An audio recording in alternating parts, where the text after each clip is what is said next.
a motivational speaker with a bright future, a woman who seemed devoted but harbored dark obsessions, and one brutal night in June 2008 that would shock the nation and lead to one of the most watched trials in American history. This is the story of Travis Alexander and Jodi Arias, a case that raises chilling questions about love, manipulation, and how far obsession can go. Welcome to the Mystery Docket, where we bring you real stories of crime, mystery, and the search for justice. Content warning.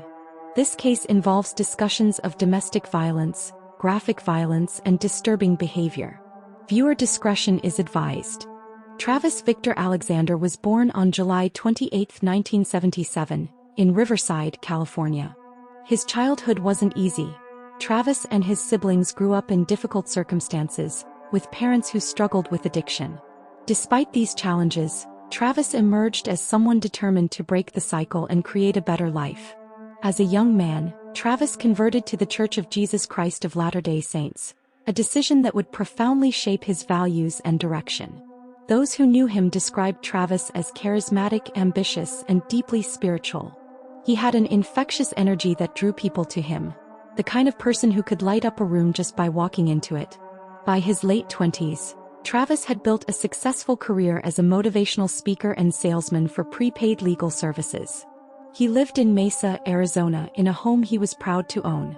Travis was passionate about personal development, fitness, and helping others achieve their goals. He traveled frequently for work, speaking at conferences and inspiring people to reach their potential. Travis had dreams of becoming a major motivational speaker, perhaps even writing a book. He blogged regularly, sharing inspirational messages and insights about life, faith, and success. His friends remember him as loyal, funny, and generous. He loved wrestling, taking photos, and spending time with his tight-knit circle of friends from his church community. But behind the motivational speeches and the bright smile, Travis's personal life was becoming increasingly complicated. In September 2006, Travis would meet someone who would change the trajectory of his life forever. A woman named Jodi Arias. Jodi Arias was born on July 9, 1980, in Salinas, California. She had a difficult relationship with her parents and dropped out of high school, later earning her GED. Before meeting Travis, Jodi had moved frequently, working various jobs, from waitressing to photography. Friends described her as artistic and creative, but also as someone who seemed to struggle with stability in her relationships. When Jodi and Travis met at a prepaid legal services convention in Las Vegas in September 2006, there was an immediate attraction. Travis was charming and successful. Jodi was beautiful and seemed captivated by everything about him. Within weeks of meeting, they began a romantic relationship. Shortly after they started dating, Jodi converted to the Mormon faith, a decision that some of Travis's friends viewed with skepticism. Was it genuine spiritual conviction, or was it primarily motivated by her desire to be closer to Travis? Regardless, Jodi was baptized, with Travis standing beside her as she made this commitment. In early 2007, Jodi made a dramatic decision. She moved from her home in California to Mesa, Arizona, to be closer to Travis. She found work as a server and photographer, and she and Travis continued their relationship. But beneath the surface, serious problems were already emerging. Travis's friends noticed concerning patterns. Jodi seemed intensely focused on Travis, tracking his movements, showing up unexpectedly, and displaying jealousy when he interacted with other women. Travis's roommates and friends described feeling uncomfortable around Jodi. There was something possessive about the way she orbited around him. By June 2007, Travis ended the formal relationship. According to friends, he recognized that Jodi wasn't the right person for him long-term, particularly given his desire to marry within his faith and build a family based on shared values. However, ending the relationship didn't mean ending all contact, and this would prove to be a fatal mistake. What followed was a complicated, toxic on-and-off dynamic that would last for nearly a year. Travis and Jodi continued to have physical encounters despite no longer being in a committed relationship. For Travis, it was a struggle between his physical desires and his spiritual values, a conflict he discussed with close friends and wrote about in his journals. For Jodi, it became an all-consuming obsession. Friends watched with growing concern as Jodi's behavior became increasingly erratic. She hacked into Travis's Facebook and email accounts. She would sneak into his house through the doggy door.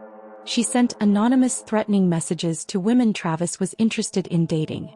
She slashed the tires on his car, twice. Though this would only come to light later. Travis began dating other women trying to move on with his life. In early 2008 he met a woman named Lisa Andrews, and their relationship became serious. Travis talked about Lisa in terms that suggested she might be the one, someone he could build a future with. This development devastated Jodi, even though she had no right to claim any ownership of Travis's romantic life.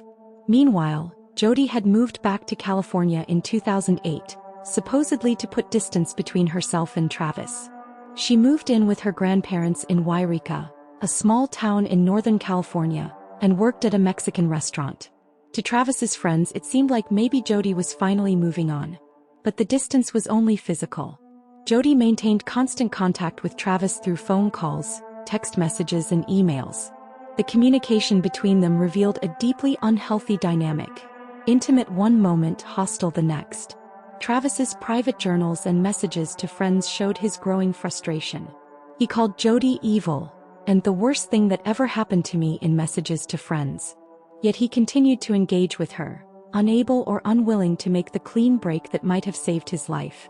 By early 2008 the red flags weren't just waving, they were blazing.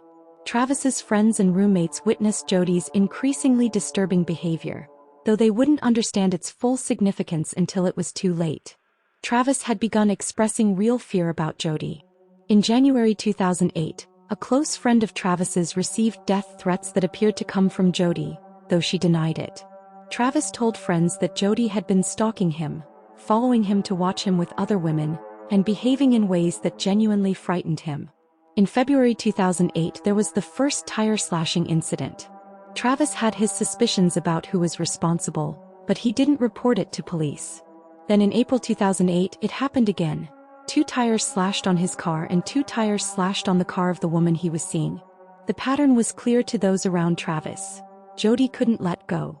Text messages from this period paint a picture of increasing dysfunction. Travis would tell Jodi she was sociopathic, and that she had no soul. He wrote to a friend describing her as crazy, and saying she was stalking him.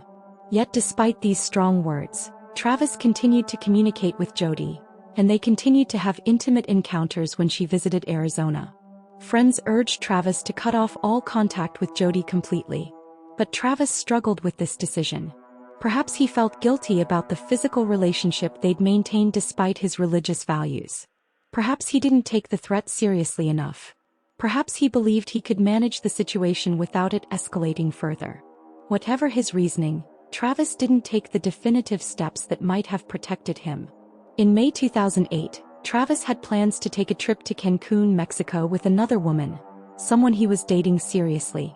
This trip represented Travis's future, an opportunity to move forward with someone new, to leave the toxic situation with Jodi behind. Jodi knew about this trip, and friends believe it became a focal point of her rage and desperation. On May 10, 2008, there was a burglary at Jodi's grandparents' home in Yreka, California, where she was living. A .25 caliber handgun was stolen along with some cash.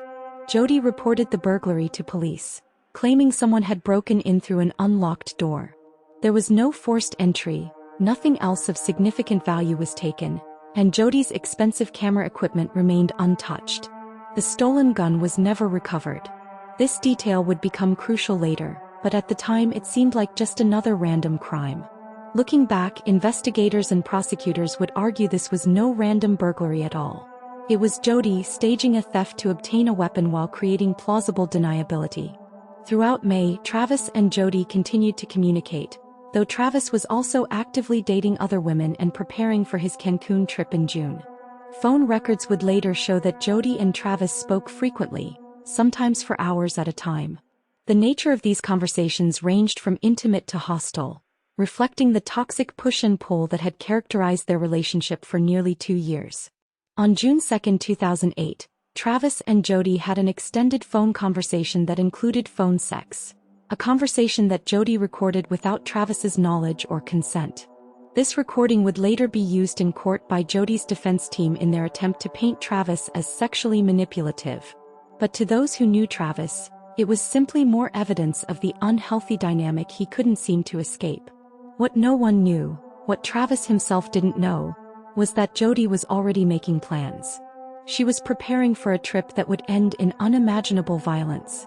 On June 2, 2008, Jodi rented a car in Redding, California, about 90 miles from her home in Wairika.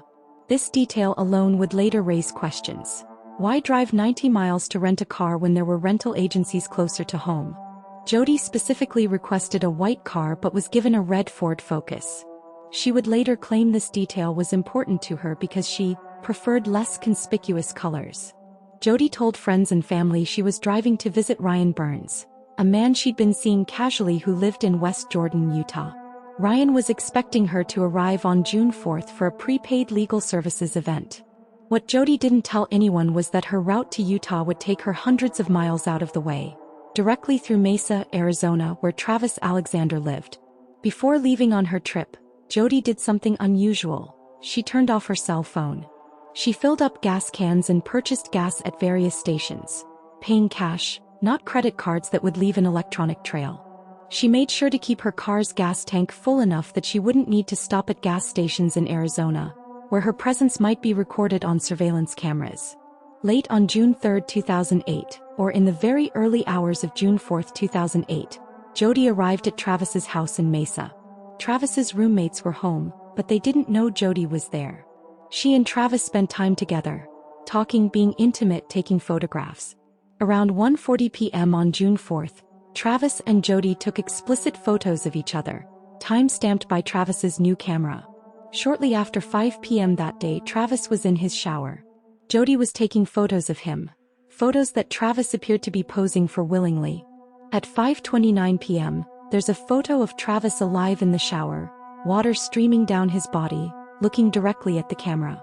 At 5:30 p.m., the photos suddenly shift.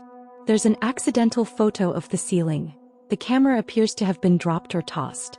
Then at 5:31 p.m., a photograph accidentally captures a glimpse of Travis on the bathroom floor, and what appears to be a pant leg and a foot, later identified as belonging to Jodi based on her foot and the pants she was wearing that day. At 5:32 p.m., another accidental photo shows Travis's body being dragged across the floor, blood clearly visible. What happened in those 3 minutes was brutal and savage. Travis Alexander was stabbed 27 times, his throat was slashed from ear to ear so deeply that he was nearly decapitated, and he was shot in the head with a .25 caliber weapon, the same caliber as the gun stolen from Jodi's grandparents' home weeks earlier. The medical examiner would later testify that Travis likely died from the throat wound, which severed his carotid artery and windpipe. The stab wounds covered his head, back, and torso. His hands bore defensive wounds where he tried to fight off his attacker. The level of violence suggested rage, passion, and a determination to ensure Travis didn't survive. After killing Travis, Jodi attempted to clean up the crime scene. She dragged his body back into the shower, placed it in the tub, and turned on the water. She ran the washing machine, apparently trying to destroy evidence. But in her haste or panic, she left behind crucial evidence: the camera in the washing machine with its deleted but still recoverable photos, and a single bloody palm print on the wall, a print that contained a mixture of Travis's blood and Jodi's DNA. Sometime after 6 p.m., Jodi left Travis's house. She disposed of the gun and knife somewhere between Mesa and Utah, weapons that have never been found. She turned her cell phone back on once she was out of Arizona, creating a phone record that suggested she'd been nowhere near Mesa. She stopped at a gas station where surveillance cameras captured her with brown hair. Though friends remembered her as blonde, she had apparently dyed her hair before the trip, another attempt to disguise her appearance. In the early morning hours of June 5, 2008, Jodi arrived at Ryan Burns's house in Utah. Ryan would later testify that Jodi showed up with cuts on her hands, which she explained away as injuries from broken glass at her restaurant job. She seemed normal, even affectionate, and they spent the day and evening together at the prepaid legal event, acting as though nothing was wrong. Meanwhile, Travis Alexander lay dead in his shower, undiscovered. On June 4, 2008, Travis failed to show up for a conference call, unusual for someone as reliable as Travis. Friends tried to contact him throughout the day with no response. His phone went straight to voicemail. By June 9, after Travis had missed several work commitments and couldn't be reached, his friends became seriously concerned. On June 9, 2008, friends Zachary Billings and others went to Travis's house for a welfare check. His roommates had been there the whole time but claimed they rarely saw Travis because of their different schedules. A living arrangement that meant Travis's body had lain in his bedroom for 5 days, unnoticed. When friends entered Travis's bedroom and bathroom, they discovered a scene of unimaginable horror. Travis's body was decomposing in the shower, and the smell was overwhelming. Blood had pooled and dried throughout the bathroom. It was immediately clear this was a homicide, and a particularly violent one. Mesa Police Department detectives arrived and began processing what was one of the most brutal crime scenes they'd ever encountered. The medical examiner determined Travis had been dead for approximately 5 days. The savagery of the attack, 27 stab wounds, a slashed throat and a gunshot, suggested this was personal, committed by someone in a rage. Investigators immediately began looking into Travis's personal life. Friends quickly mentioned Jodi Arias, his ex-girlfriend who had been obsessively stalking him. They described her bizarre behavior, the tire-slashing incidents, the constant monitoring of Travis's activities, and Travis's own growing fear of her. Detectives discovered Travis's camera in his washing machine. Though the photos had been deleted, forensic experts were able to recover them. The time-stamped images told a chilling story. Intimate photos from earlier that day, photos of Travis alive in the shower at 5:29 p.m., and then the accidental photos capturing the aftermath of violence at 5:31 and 5:32 p.m. One crucial piece of evidence stood out: a bloody palm print on the wall. Analysis revealed it contained Travis's blood and Jodi's DNA. This single palm print placed Jodi at the scene of Travis's murder. When detectives contacted Jodi, she was cooperative and friendly. On June 10, 2008, she spoke with Detective Flores by phone. She claimed she hadn't seen Travis since April 2008 and suggested that perhaps intruders had killed him. Maybe the same people who had sent threatening emails to Travis's friends earlier that year. On June 25, 2008, Detective Flores interviewed Jodi in person in California. This interview was recorded, and it would later provide a fascinating glimpse into Jodi's psychology. She appeared calm, even flirtatious with the detective. She expressed sadness about Travis's death but maintained she hadn't been in Arizona in months.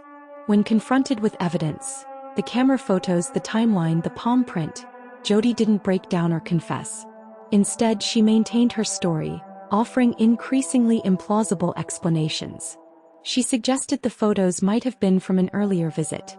She claimed she had no idea how her palm print could be there. But the evidence was overwhelming. The photos definitively showed Jodi was at Travis's house on June 4, 2008. Her palm print, mixed with Travis's blood, placed her at the scene during or immediately after the murder. Gas station receipts and rental car records suggested she'd driven through Arizona despite claiming otherwise. The stolen .25 caliber gun from her grandparents' home matched the caliber of the bullet lodged in Travis's head.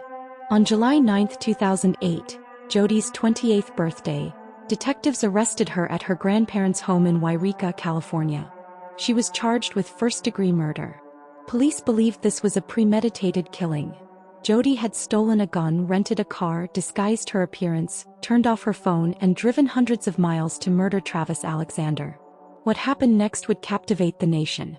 Jodi didn't maintain her innocence. Instead, her story changed dramatically, not once but twice. In September 2008, Jodi gave a new story to Inside Edition in a jailhouse interview. Now she claimed she had been at Travis's house on June 4, but they'd been attacked by intruders, 2 masked individuals, 1 male and 1 female. She claimed these intruders had killed Travis while threatening her life, telling her, "Don't worry, you're going to be next." She said she fled in fear and shock, which was why she didn't report the crime. This story strained credulity. Why would intruders kill Travis but leave Jodi alive? Why was there no evidence of any other person at the scene? Why did the forensic evidence show only Travis and Jodi were present? The story changed again. In 2010, as her trial approached, Jodi's defense team introduced a new narrative: self-defense. Now Jodi claimed Travis had been physically and emotionally abusive throughout their relationship. She alleged that on June 4, 2008, during what started as a consensual intimate encounter, Travis had become violent. She claimed he attacked her and she fought back in fear for her life, ultimately killing him in self-defense. This third version of events would become the foundation of her defense strategy. Jodi's attorneys would paint Travis as sexually deviant, controlling, and violent. A man whose anger finally erupted that day in June, forcing Jodi to defend herself. They would introduce the phone sex tape, arguing it demonstrated Travis's manipulative sexual behavior.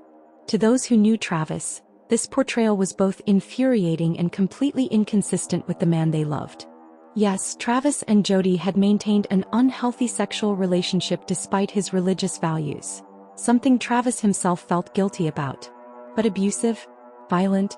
Travis's friends adamantly rejected this characterization, seeing it as a cruel attempt to smear a murder victim who couldn't defend himself. The trial of Jodi Arias began on January 2, 2013, in Maricopa County, Arizona, more than 4 years after Travis's murder. What followed would become one of the most watched trials in American history, broadcast live on multiple networks and dissected by millions of viewers online. Prosecutor Juan Martinez was aggressive and methodical in presenting the state's case. He argued this was a clear case of premeditated murder, driven by jealousy and obsession. When Travis prepared to take another woman to Cancun, when he was finally, truly moving on, Jodi couldn't accept it. She planned meticulously, stealing a gun, renting a car far from home, filling gas cans to avoid surveillance cameras, dyeing her hair, turning off her cell phone. The evidence was damning. The photos from Travis's camera told an irrefutable story. The forensic analysis of the crime scene revealed the savage nature of the attack. The rental car records and gas receipts proved Jodi had driven to Mesa despite her initial denials. The bloody palm print mixed with Travis's blood placed her at the scene during the murder. The stolen .25 caliber gun matched the bullet in Travis's head. Martinez argued that Jodi shot Travis first, possibly while he was in the shower. When that didn't immediately kill him, she pursued him as he tried to escape, stabbing him repeatedly. Travis fought desperately, evidenced by the defensive wounds on his hands. Finally, as he collapsed at the end of the bathroom hallway, Jodi slashed his throat so deeply she nearly decapitated him, ensuring he couldn't survive to identify her. The defense, led by Kirk Nurmi and Jennifer Wilmot, countered with their self-defense theory. They portrayed Travis as a man who used Jodi sexually while being ashamed to date her publicly in his Mormon community. They introduced testimony about his alleged anger issues and possessiveness. They played the phone sex tape in open court, arguing Travis manipulated Jodi sexually. Most controversially, they put Jodi on the stand. Over 18 days of testimony, one of the longest defendant testimonies in American legal history, Jodi told her version of events. She described a relationship where Travis was loving one moment and rageful the next. She claimed he had pushed her, called her names, and on June 4th, attacked her when she dropped his camera. According to Jodi's testimony, after she accidentally dropped Travis's new camera, he became explosively angry. She claimed he body-slammed her and she ran to his closet where she remembered he kept a gun. She said she grabbed the gun and it went off. She claimed she didn't even remember pulling the trigger. She testified that she had no memory of stabbing Travis, suggesting she experienced a dissociative state due to trauma. Prosecutor Martinez's cross-examination of Jodi Arias was brutal and effective. He challenged her on every inconsistency, every changed story, every implausible detail. Why would Travis keep a gun on a closet shelf that required climbing to reach? Why were there no witnesses to Travis's alleged abuse? How could she remember some details vividly while claiming no memory of stabbing him 27 times? Why did she take steps that suggested premeditation, stealing a gun, renting a car far from home, turning off her phone, if this was self-defense? The trial revealed disturbing details about Jodi's behavior after the murder. In jail, she did media interviews, maintaining her innocence and smiling for cameras. She sold artwork to raise money. She gave an interview saying she preferred death penalty over life in prison because she couldn't survive in prison. She seemed to relish the attention, displaying little remorse or appropriate emotional response to the horror of what happened. Expert witnesses debated Travis's wounds and the sequence of events. The medical examiner testified the gunshot appeared to be last, not first as Jodi claimed. The bullet trajectory suggested Travis was already incapacitated when shot. Defense experts tried to argue the opposite, attempting to support Jodi's self-defense claim. On May 8, 2013, after 15 hours of deliberation, the jury reached its verdict: guilty of first-degree murder. The conviction came after jurors rejected Jodi's self-defense claim, finding instead that she had premeditatedly murdered Travis Alexander. The trial then moved to the penalty phase to determine if Jodi would receive death or life in prison. Travis's family gave emotional victim impact statements, describing the hole left in their lives by Travis's murder and the additional trauma of watching Jodi smear his reputation in court. However, the penalty phase resulted in a hung jury. They couldn't unanimously agree on death versus life in prison. In 2015, a second penalty phase jury also deadlocked. Under Arizona law, this meant the death penalty was off the table. On April 13, 2015, Judge Sherry Stevens sentenced Jodi Arias to life in prison without the possibility of parole. Jodi would never walk free again. The Jodi Arias case captivated millions, but beneath the sensational trial coverage lies a deeply tragic story about the deadly consequences of obsession and the warning signs of dangerous relationships. Travis Alexander's friends have spoken openly about their regrets. They saw the red flags: the stalking, the tire slashing, the possessive behavior. They urged Travis to cut off contact completely. But they couldn't force him to take the threat seriously enough, and they couldn't have imagined it would escalate to murder. This case highlights the complexity of toxic relationships. Travis wasn't blameless in maintaining an unhealthy dynamic with Jodi. Despite knowing she was unstable, despite calling her evil and sociopathic in messages to friends, he continued to engage with her sexually and emotionally. Perhaps he felt guilty about the physical relationship conflicting with his religious values. Perhaps he believed he could manage the situation.